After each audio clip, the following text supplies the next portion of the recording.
Welcome to Novel Update. Salam, Nona Bianca. Harsa buru-buru menghampiri untuk memberi hormat. Kak Bianca, Carlot juga ikut menyapa. Dulu, dia sering berinteraksi dengan Bianca karena ayahnya bekerja untuk keluarga Konata. Menurut Carlot, Bianca adalah wanita yang sangat perhatian dan lembut, bahkan sering memberinya hadiah. Hanya saja mereka sudah jarang bertemu setelah Bianca mengembangkan karirnya di Jiloam. Carlot, kita sudah nggak bertemu selama 2 tahun. Kamu jadi makin cantik saja, puji Bianca sambil tersenyum. Kak Bianca, kamu baru cantik. Entah berapa banyak wanita di seluruh ibu kota provinsi mengagumi kecantikanmu, sahut Carlot dengan ekspresi kagum. Harus diakui bahwa hanya beberapa wanita di Jerman yang bisa bersanding dengan kecantikan Bianca. Dasar, pintar sekali kamu berbicara, ujar Bianca sambil menyentuh hidung Carlot. Kemudian dia melirik reruntuhan di belakang sambil berkata, "Sepertinya rumah kalian sudah hancur. Gimana kalau kalian tinggal di kediamanku untuk beberapa hari? Dengan begini, kita juga bisa mengobrol." "Nona, nggak perlu repot-repot. Kami bisa mencari tempat baru," tolak Harsa dengan lembut. "Sudah mau tahun baru, kalian mau cari tempat tinggal di mana? Lagi pula kediaman kami sangat luas dan punya banyak kamar. Kalian juga mengenal anggota keluarga Konata. Nggak apa-apa kalau hanya tinggal beberapa hari," sahut Bianca. Ini Harsa tampak kesulitan untuk membuat keputusan. "Nona Bianca benar, kalau ayah nggak mau, aku akan pergi sendiri." Carlot pun menengus. "Paman Harsa, nggak apa-apa. Ayo, naik mobil. Kami semua menunggumu," desak Bianca. "Baiklah, terima kasih banyak Nona." Harsa melirik ke kanan kiri, lalu akhirnya terpaksa menyetujui. Niat tulus seorang sulit untuk ditolak. Dia akan terkesan tidak menghargai jika terus menolak. Setelah menaiki mobil, keempat orang itu pun pergi. Bianca mengantar Harsa dan Carlot ke kamar mereka, lalu membawa Luther ke ruang kerja Kevin. "Bianca, kenapa kamu membawaku kemari?" tanya Luther yang merasa agak aneh. "Ayahku ingin mendiskusikan sesuatu denganmu," jawab Bianca. "Masalah apa?" tanya Luther lagi. "Aku kurang tahu. Mungkin pernikahan kita berdua," goda Bianca sambil tersenyum. "Jangan sembarangan," tegur Luther seraya memelotot. "Mereka bahkan belum mencocokkan tanggal lahir mereka. Mana mungkin membahas tentang pernikahan. Kenapa kamu nggak ingin menikahiku? Jangan-jangan kamu masih nggak bisa melupakan Ariana?" tanya Bianca dengan murung. Paman Kevin ingin menemuiku pasti karena ada hal penting. Sebaiknya kita segera masuk," timpa Luther yang buru-buru mendorong pintu. Setelah aku punya kesempatan untuk menidurimu, kamu pasti nggak akan menolak lagi," ucap Bianca sambil mengertakkan giginya.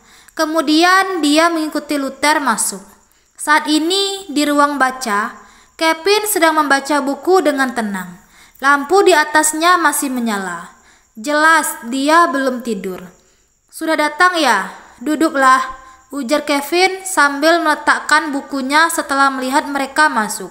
Kemudian dia pergi menuangkan 2 cangkir teh. "Paman, kenapa kamu memanggilku kemari?" tanya Luther. "Bianca bilang kamu menelponnya dan menyuruhnya berhati-hati dari penyihir hitam. Apa ada yang terjadi?" tanya Kevin dengan terus terang. "Yadira memberitahuku bahwa penyihir hitam sudah datang ke ibu kota provinsi. Dia mungkin akan menyerang keluarga Konata saat tahun baru," jawab Luther dengan ekspresi serius. "Masih ada 3 hari sebelum malam tahun baru. Artinya penyihir hitam akan muncul dalam 3 hari. Kevin tampak merenungkan sesuatu. "Seharusnya begitu," Luther menganggukkan kepalanya. Sepertinya penyihir hitam gak ingin kita melewati tahun baru dengan baik, gumam Kevin sambil memicingkan matanya yang berserit niat membunuh. Setelah bertarung sekian lama, konflik di antara mereka akhirnya akan berakhir. Paman Kevin, mengenai hal ini, apa rencanamu? Tanya Luther. Karena penyihir hitam akan datang, aku tentu harus bersiap-siap lebih awal. Untuk berjaga-jaga, aku akan mengeluarkan banyak uang untuk mengundang beberapa ahli dari dunia persilatan sebagai pengawal, kata Kevin dengan serius. Penyihir hitam tidak hanya memiliki kultivasi seni bela diri yang kuat, tetapi juga ahli dalam seni sihir. Jika hanya mengandalkan pengawal rahasia keluarga Konata, kekuatannya masih jauh dari cukup. Oleh karena itu, Kevin harus mencari bantuan dari luar. Hal ini tidak hanya meningkatkan kekuatan secara keseluruhan, tetapi juga mengurangi kerugian bagi keluarga Konata. Paman, penyihir hitam bukanlah satu-satunya. Dia punya banyak murid dan mereka semua sangat luar biasa. Ini adalah sesuatu yang perlu paman pertimbangkan, ujar Luther mengingatkan. Iya, aku akan berhati-hati. Beberapa hari ini, keluarga Konata akan dijaga ketat untuk mencegah adanya penyusup, balas Kevin sambil mengangguk. Ayah, seingatku kakek pernah menyebutkan bahwa keluarga Konata sepertinya masih punya senjata pemungkas. Apa itu sebenarnya? Tanya Bianca tiba-tiba. Memang ada seseorang, bisik Kevin. Seseorang? Siapa? Bianca semakin penasaran. Di Provinsi Selatan ada 5 master. Orang yang kumaksud itu adalah Harsa, salah satu dari 5 master. Ungkap Kevin dengan informasi mengejutkan. Master Harsa? Mata Bianca menyipit menunjukkan ketidakpercayaannya. 5 master di Provinsi Selatan adalah sosok yang menguncang dunia. Mereka bagaikan gunung yang menjulang dan tidak terjangkau. Di hadapan seseorang master, baik itu orang biasa ataupun seniman bela diri yang punya energi internal, semua itu tidak ada bedanya. Pernah ada pepatah di dunia persilatan yang mengatakan, di hadapan seseorang master, semuanya hanyalah cecungku. Kalimat tersebut memberikan gambaran beberapa besarnya bobot seorang ahli besar. Tidak berlebihan jika dikatakan bahwa salah satu dari 5 master itu saja bisa menghancurkan keluarga Konata dengan mudah. Jadi ketika mendengar hal itu dari ayahnya, Bianca merasa terkejut pada reaksi pertamanya. Kemudian dia mulai meragukannya. Ayah, kamu gak bercanda kan? Keluarga Konata punya hubungan dengan Harsa? Tanya Bianca dengan terkejut. Keluarga Konata pernah mencapai puncak kejayaannya dulu. Mengenal beberapa tokoh besar bukanlah sesuatu yang aneh, kata Kevin dengan tenang sambil menyeruput tehnya. Ayah, seperti apa wajah Harsa? Apakah dia sangat perkasa? Bianca mulai penasaran. Aku belum pernah melihatnya secara langsung. Hanya kakekmu yang tahu 10 tahun yang lalu. Kakekmu membantu Harsa. Jadi dia berutang budi pada keluarga kita. Jelas Kevin. Utang budi seorang master, seru Bianca menunjukkan kekagumannya. Utang budi dari seorang master itu tak ternilai harganya. Kalau ada Harsa yang melindungi kita, menghadapi penyihir hitam adalah hal yang mudah bukan? Tanya Bianca dengan senang hati. Ayah, kenapa kita nggak menggunakan senjata pemungkas ini lebih awal? Dengan begitu keluarga Konata nggak perlu hidup dalam ketakutan. Selama bertahun-tahun, keluarga Konata terus tertindas oleh penyihir hitam.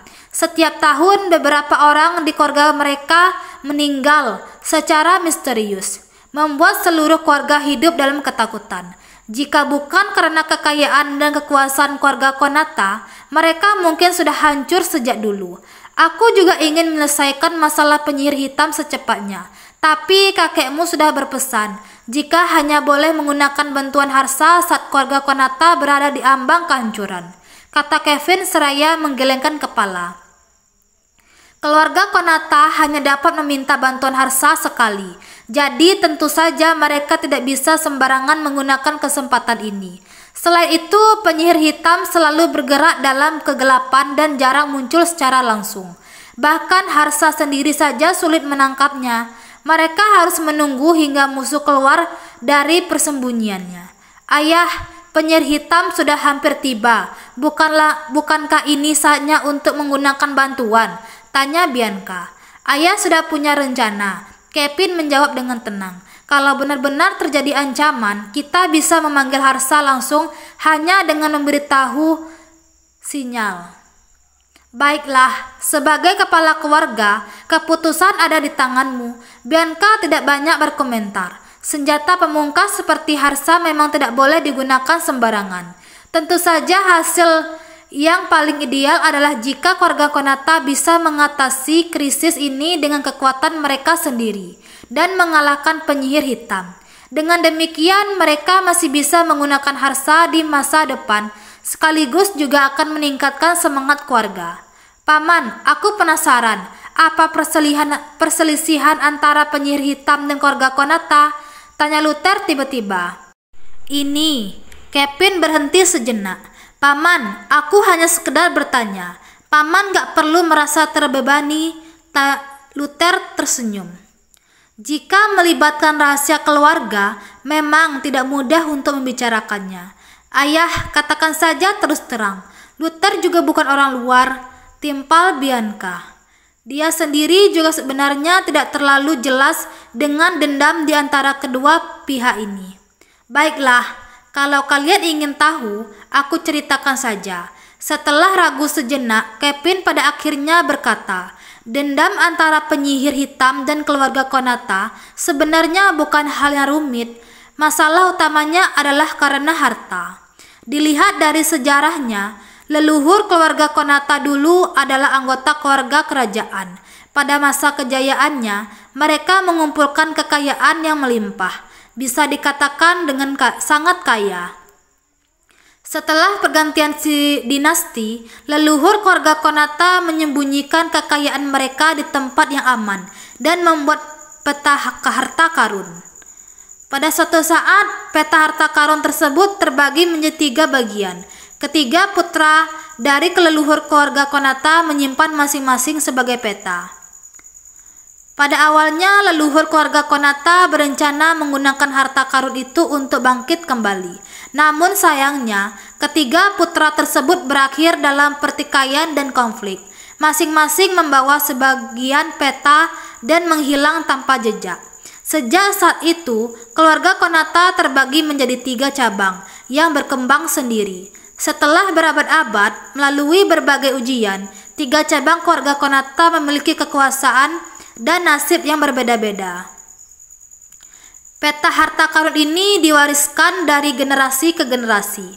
Namun, 10 tahun yang lalu, peristiwa besar di Translandia memicu gempa besar di negara Draco. Dalam semalam, cabang keluarga Konata yang paling kuat menghilang secara misterius. Sementara 2 cabang lainnya juga mengalami dampak dalam tingkat yang berbeda.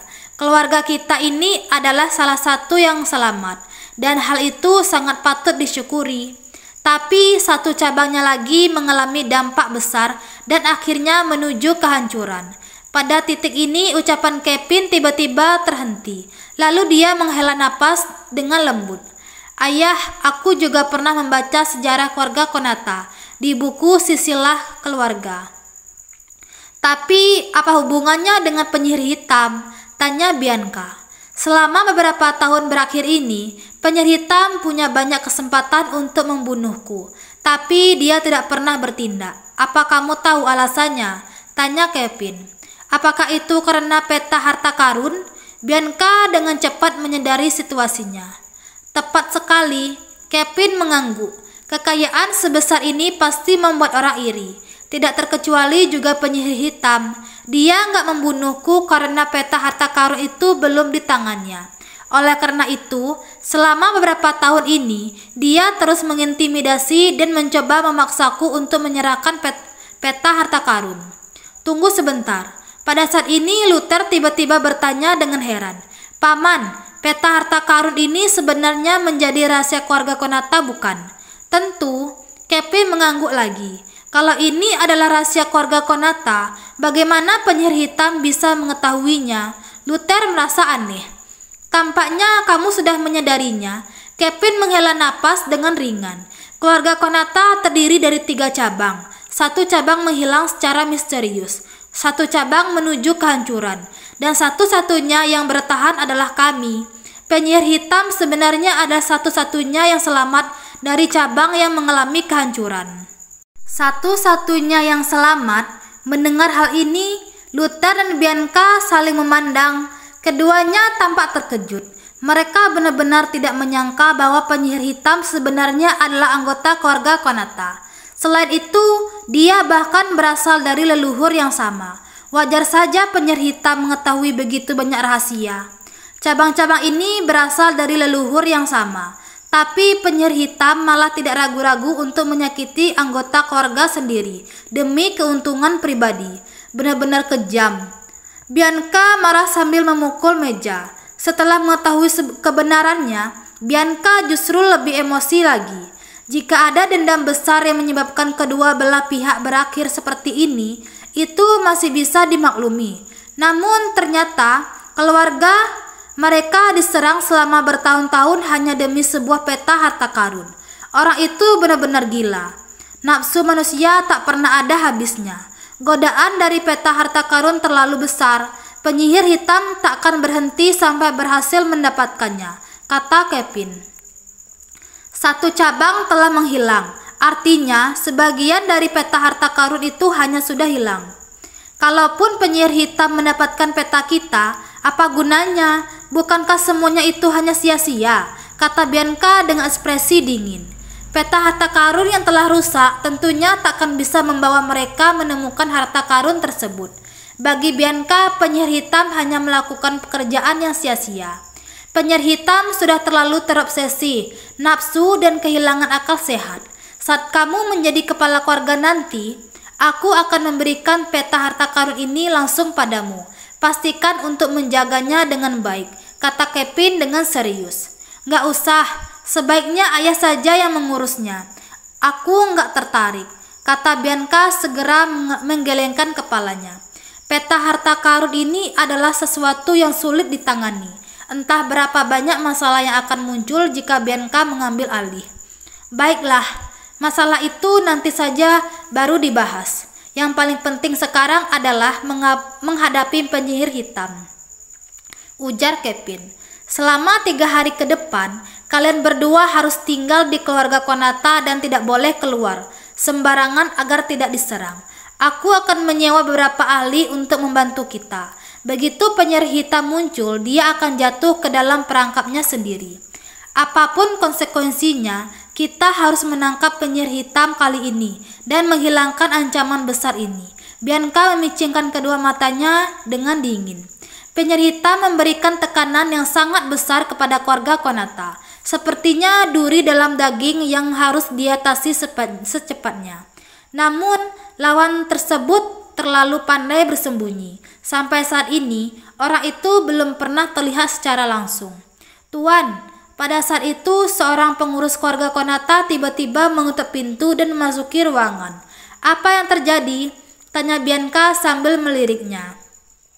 Ada orang di luar yang ingin bertemu. Mereka mengaku sebagai murid dari Sakte Definite, lapor pengurus tersebut.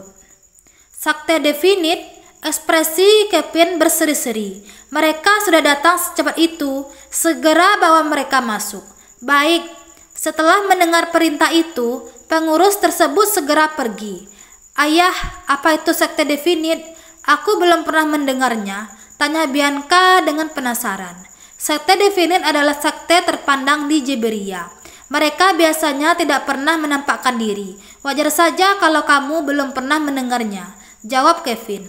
Apakah ayah yang mengundang mereka? Iya, aku punya sedikit koneksi dengan pemimpin Sakte Definite. Setelah mengetahui niat penyihir hitam semalam, aku langsung menghubungi mereka. Tak kusangka mereka datang secepat ini, kata Kevin sambil tersenyum. Sakte Definite memiliki reputasi yang sangat baik di dunia persilatan. Meskipun jumlah mereka tidak banyak, setiap murid di bawah naungan mereka adalah elit yang berbakat. Dengan bantuan Sekte Definite, keluarga Konata akan lebih yakin dalam menghadapi penyihir hitam. Tuan, mereka sudah di sini. Ketika beberapa orang itu sedang asyik mengobrol, pengurus keluarga Konata masuk kembali, diikuti oleh 3 pemuda. Mereka berpakaian serba putih dan membawa pedang panjang di punggung mereka. Tatapan mereka tajam dan memiliki aura yang luar biasa. Murid utama dari Sekte Definite, Zephyr, memberi salam pada Pak Kevin. Pria berpakaian putih masuk dan membungkuk hormat pada Kevin. Namun saat pandangannya jatuh pada Bianca, matanya sontak berbinar. Dalam hatinya berseru, "Cantik sekali." Memang pantas Bianca disebut sebagai salah satu dari wanita tercantik.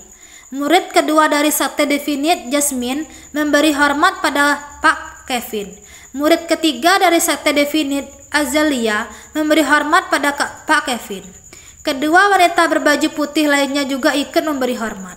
"Baguslah, kalian datang tepat waktunya. Silakan dinikmati tehnya." Kevin tersenyum dan segera memerintahkan pelayan untuk menyajikan teh dan kue. "Pak Kevin, kami mendengar bahwa Anda sedang menghadapi masalah.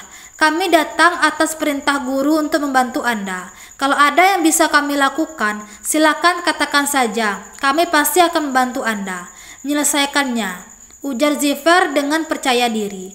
"Kalian pasti sudah lelah melakukan perjalanan panjang. Semua urusan bisa kita bicarakan besok.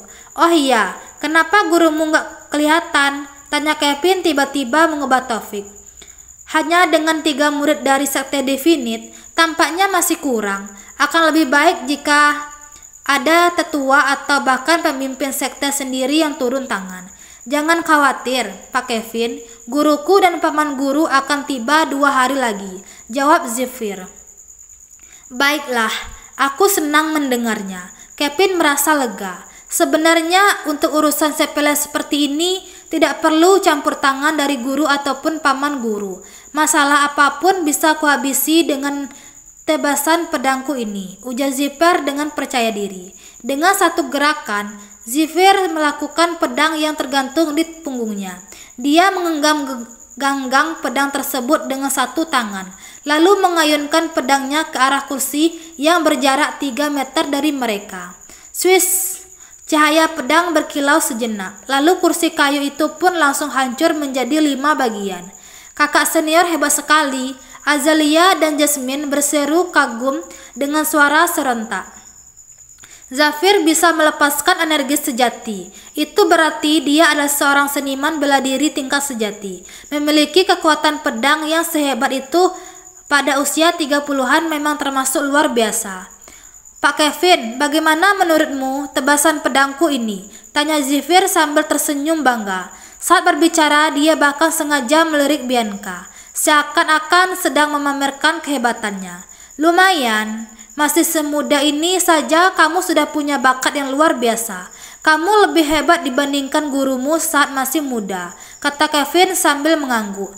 "Hehehe, selama ada aku yang berjaga di keluarga Konata, pasti nggak akan ada orang yang berani mencari masalah," ujar Zephyr dengan bangga. Sebagai murid utama di Sekte Definite dan penerus kepala sakti, bakat dan kemampuan Zephyr bisa dibilang adalah yang terhebat di Jiberia.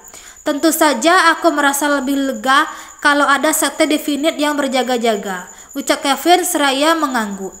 "Pak Kevin, sebenarnya kedatanganku ini masih ada tujuan lainnya," pungkas Zephyr tiba-tiba mengalihkan topik. "Oh iya, ada masalah apa?" tanya Kevin dengan senyuman yang masih ramah seperti sebelumnya. Katanya Pak Kevin punya 2 putri yang sangat cantik dan belum menikah. "Jadi aku ingin mengajukan lamaran pada keluarga Konata," ujar Zephyr terus terang. Mendengar hal ini, Kevin dan yang lainnya langsung tercengang. Bukankah mereka diundang untuk menghadapi penyihir hitam? Kenapa malah jadi membicarakan pernikahan? "Zephyr, kita baru saja bertemu, tapi kamu sudah membicarakan pernikahan. Bukankah ini terlalu mendadak? Pak Kevin dan guruku adalah sahabat lama. Sudah seharusnya kita mempererat hubungan. Kalau bisa menjadi besan, tentunya akan lebih baik lagi," kata Zephyr sambil tersenyum. "Zephyr, ini usulmu sendiri atau gurumu?" Tanya Kevin mencoba mencari tahu. Guruku pasti akan mendukung keputusanku sepenuhnya. Asalkan Pak Kevin setuju, masalah ini pasti akan berjalan lancar. Kevin terlihat sangat percaya diri. Kevin tiba-tiba menghentikan perkataannya. Bagaimana? Jangan-jangan Pak Kevin menganggap aku nggak pantas menjadi menantumu. Zipper memicingkan matanya dengan statusnya ini. Kevin merasa dirinya pantas menikmati putri keluarga bangsawan. Bahkan jika dia bersedia, pasti akan ada banyak sekali wanita yang memperebutkannya. Bukan begitu? Hanya saja masalah ini terlalu mendadak.